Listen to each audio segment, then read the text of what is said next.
আবার কিছু আছে কথার মধ্যে শিরক, যেমন কেমন আছেন, আপনার দোয়ায় ভালো আছে। কেমন আছেন, আপনার দোয়ায় ভালো আছে। আপনার মায়ের কি অবস্থা, মায়ের অবস্থা ভালো, ডাক্তারটা সময় মতো না আসলে মাকে বাঁচানো যেত না।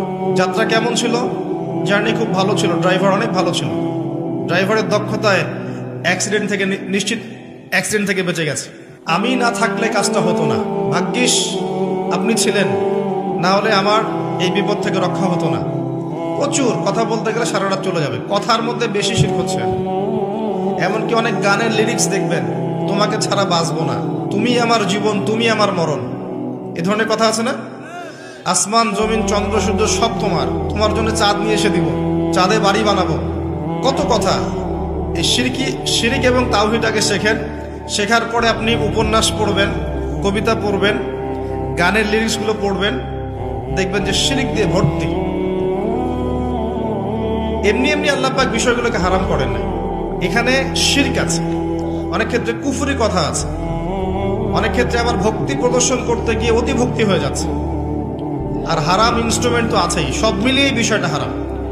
তার উপরে আবার এটা আপনার সময় কিল করবে এবং আপনাকে আল্লাহর জিকির থেকে সরিয়ে দেবে। যখন আপনি এগুলোর মধ্যে ডুবে যাবেন, ওই মোমেন্টে আপনি আল্লাহকে ডাকতে পারবেন না, ওই সময়টা ওরা খেয়ে ফেললো, সব মিলিয়ে বিষয়টা হারাম। তো এরকম কথায় অনেক শিরক হয়। তো বেসিক কথা হচ্ছে তিনভাবে শিরক হতে পারে, আপনার কথায়, আপনার কাজে এবং আপনার চিন্তায়। কথা, কাজ এবং চিন্তাকে বিশুদ্ধ করতে পারলে তাওহীদ প্রতিষ্ঠা হবে, এবং তাওহীদের উপর থাকলে পরেই উম্মার কল্যাণ আছে। আল্লাহ পাক আমাদেরকে তাওহীদে থাকার তৌফিক দান করুন। যারা শিরক মুক্ত অবস্থায় কবরে চলে যাবে ইনশাআল্লাহ, তারা উত্তর দিতে পারবে যে রব্বি আল্লাহ, আমার রব হচ্ছেন আল্লাহ।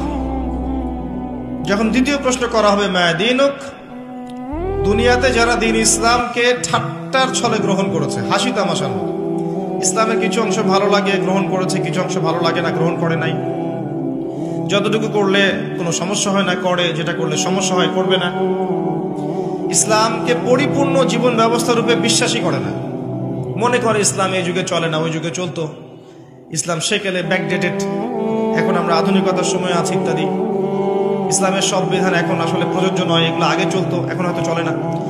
যদি ইসলাম সম্পর্কে এমন ধারণা থাকে মানুষের, সে উত্তর দিতে পারবে না যে মা দীনুক, তোমার দিন কি। যারা পরিপূর্ণরূপে ইসলামকে গ্রহণ করেছে মননে, ইসলাম একমাত্র জীবন ব্যবস্থা যেটা আল্লাহর কাছে গ্রহণীয়, এবং এখানে প্রত্যেকটা বিষয়ের সমাধান আছে। হ্যাঁ, আমি হয়তো আমল করতে পারছি না বা বাস্তবায়ন করতে পারছি না, কিন্তু আছে ইসলামের মধ্যে, এই আকীদা ঠিক আছে। আমল আপনি করতে পারবেনও না, এখন যে যুগ চলছে, এই যুগে আপনি পরিপূর্ণ ইসলাম পালন করতে পারবেন না। বড় গলায় বলে আসলে লাভ নেই, বড় গলায় বলে লাভ নাই যে আমরা সবাই পরিপূর্ণ মুসলিম। যদি এটাই সত্য হতো তাহলে আমাদের আজকে অবস্থা হতো।